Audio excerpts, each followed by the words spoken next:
I'm interested always in starting off with a little bit of background.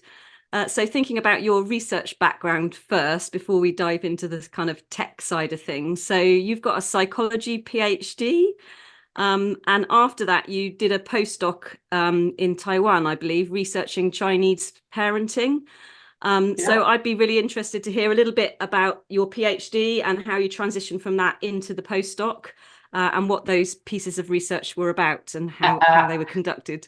Yeah, it's in thinking about that, you really took me back. And so my interest in research comes from my love of youth and my love of psychology. So we used to do family Zooms during COVID and stuff, and we did, who would be the person you'd want to be for an hour or something like that. And my person was Jean Piaget, because I love young children. I love to watch them and figure out what it was that might be happening in their heads and the decisions they were making. I was a preschool teacher.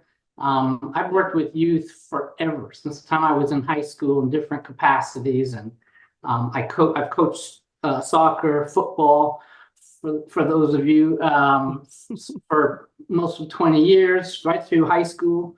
And I just love all of that. And when I started getting into psychology, I actually thought I wanted to be a clinical psychologist, because nobody in my family had really taken that route. And that's what I imagined psychologists did. So I soaked up everything when I was an undergrad. And then before I went to graduate school, I took a job working with emotionally disturbed children in a residential placement. And these were tough kids. Tough is probably not a fair word.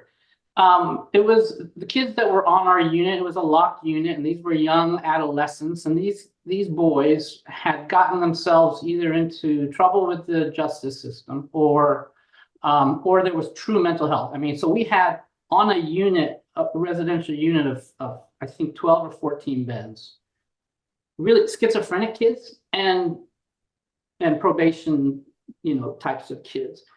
And so it really got me thinking about how, because I was in there trying to help each kid, right? Having a relationship with each child. And I remember there was really a turning point for me where one of the kids, who was a probation kid and delightful, and he would always have a really tough time when he came back from a home visit. And he was super smart and physically rugged, and he would tantrum, essentially. We had a place where we didn't use restraints, but I could go into a quiet room with him and hold him. Basically we wrestled until he was calm, because he was dangerous in certain ways. And we were having a conversation after one of those kind of episodes. And I said to him, you do so well here. You can run this program. It was a token economy. So just, he understood it. He worked it.